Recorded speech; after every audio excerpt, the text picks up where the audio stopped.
What are you hiding? Nothing is hidden from existence. Apa yang sedang kau sembunyikan?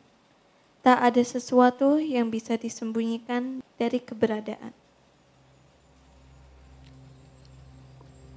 Apa yang dapat kita sembunyikan?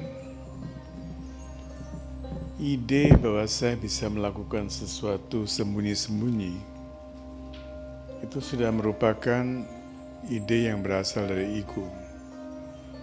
Dan ego ini yang memisahkan kita dari keberadaan. Ego memisahkan kita dari orang lain. Bahwa saya memiliki individualitas dan saya bisa melakukan sesuatu in secrecy, secret. Ide ini keluar dari mind kita, dari ego kita. Nah, ini yang terjadi tanpa kita sadari. Biasanya kita tidak sadar bahwa apa yang saya lakukan itu diketahui oleh keberadaan. Kita boleh menipu diri sendiri bahwa seolah-olah tidak ada yang tahu, tapi keberadaan Maha tahu. Dan setiap orang yang terkonek dengan keberadaan akan tahu. Mungkin di ruangan ini ada 1-2 orang, 10 orang, saya nggak tahu. Yang terkonek, kadang-kadang ada orang yang terkonek hanya sewaktu-waktu, ada orang yang terkonek setiap saat, ada yang lebih lama terkoneknya, ada yang lebih sedikit terkoneknya, ada yang lebih sering, ada yang jarang, tapi tidak ada orang yang terkonek dengan the super mind, dengan the super intelligence yang kita namakan Tuhan atau apapun. Jadi kita membodohi diri kita sendiri. Dan saya sering mengutip Pandit Jawaharlal Nehru, dia pernah menulis surat kepada anaknya, Indira Gandhi, yang kelak akan menjadi Perdana Menteri India juga. Kalau kamu melakukan sesuatu in secrecy, sembunyi-sembunyi, itu berarti kamu takut. Dan rasa takut ini berarti kamu tidak yakin pada apa yang kamu lakukan. Kalau kita yakin, kita tidak akan sembunyi-sembunyi. Misalnya ada orang datang ke ashram dan dia sembunyi-sembunyi, tidak cerita kepada orang tuanya atau kepada pasangannya atau kepada keluarganya. Ya. Berarti dia sendiri belum yakin bahwa datang ke ashram itu bermanfaat. Kalau datang ke ashram itu bermanfaat, semestinya dia harus justru mengumumkan. Dan orang-orang yang tidak memahami dia tidak perlu paksa, dia tidak perlu melakukan sesuatu, hei kamu harus datang, tidak. Tapi setidaknya dia harus beritahu ketika seorang guru dari tradisi Sikh dia tercerahkan, pertama-tama dia mendatangi ibunya, Anandabaya Mary Mai. Oh mother, sekarang saya telah menemukan sumber kebahagiaan sejati. Sang ibu tidak tahu apa yang terjadi pada anaknya. Setiap ibu, setiap ayah, apalagi khususnya yang tidak mengenal tradisi-tradisi spiritual, selalu punya kekhawatiran bahwa orang yang sedang memasuki spiritual itu akan memisahkan diri dari duniawi. Selalu. Dia tidak tahu, mereka tidak tahu bahwa spiritualitas itu merupakan outlook, perspektif.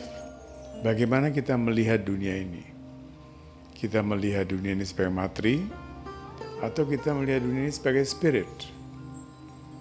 Jadi sebuah perspektif, sebuah pandangan hidup, a view of life, how you view your life. Spirit yang bekerja through materi, atau kita purely materi. Seperti kita di sini, walaupun kita merasa kita sudah spiritual, sudah apa, religi is not spiritual. Kita sembahyang berapa kali sehari, berapa kali seminggu, itu bukan spiritual, itu adalah ritual, bukan spiritual. Spiritual adalah spirit behind the ritual.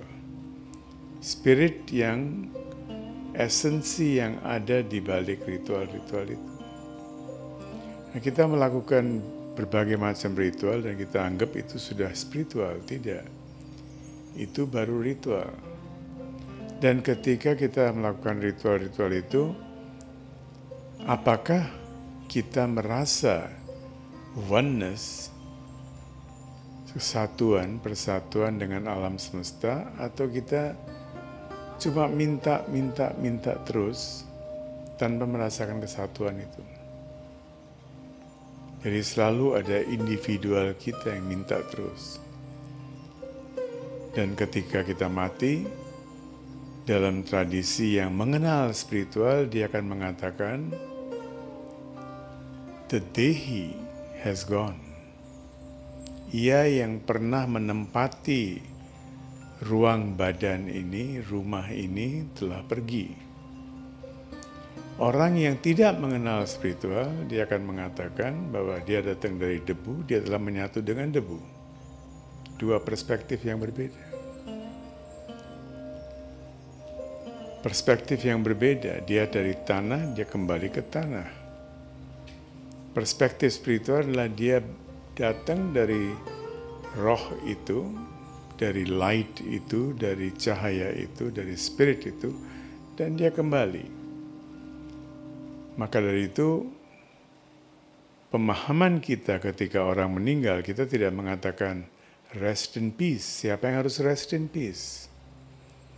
Kita mengatakan sadgati prapti restu. Semoga kau mencapai tingkat kesadaran yang lebih tinggi dan kau bisa melanjutkan perjalananmu. Dua hal yang berbeda sekali. Rest in peace, yang rest siapa? Badan itu yang telah dikuburkan, dibakar atau diperabukan, dilarutkan apapun juga. Mau rest gimana? Badan itu sedang terurai. Kalau dibakar, diperabukan, langsung terurai. Dilarutkan butuh waktu. Di makam akan makan waktu lebih lama. Tapi proses terurainya terjadi dalam setiap kondisi itu. Siapa yang akan rest in peace? Dan para resi zaman dulu mereka tahu fenomena ini. Maka mereka tidak mengatakan rest in peace, mereka mengatakan sadgati. Kau melanjutkan perjalananmu, mencapai satu tingkat kesadaran yang lebih tinggi. Kembali pada quote tadi, secrecy. Jawaharlal Nehru mengatakan kepada anaknya, anything that you do in secrecy proves that you are fearful, and if you are fearful, you are not sure of what you are doing. Kamu tidak yakin pada apa yang kamu akan lakukan, sedang kamu lakukan. Dan kalau kamu tidak yakin, ya jangan lakukan. Karena kamu akan selalu gagal. Mungkin kelihatannya berhasil selama setahun, 2 tahun, 3 tahun, tapi ujung-ujungnya kegagalan. Karena keyakinannya tidak ada. Dan fear makin kesini makin saya melihat bahwa fear ini saya juga pernah menulis di salah satu buku terakhir mungkin setahun 2 tahun yang lalu. Fear ini adalah kata otonim, kata lawan dari cinta. Kalau kita mengenal cinta, kita tidak akan fearful. Orang yang mencintai spiritualitas, dia tidak perlu fearful. Dia tidak perlu sembunyi-sembunyi. Dia harus bisa mengatakan, look, this is my path. I have chosen this path. Dan pilihan saya adalah pilihan saya. Kita tidak boleh sekali-kali, kapanpun juga, memaksakan kehendak kita pada orang lain. Tapi kita juga tidak perlu kompromi. Kalau kita yakin, this is my path, kita tidak perlu kompromi.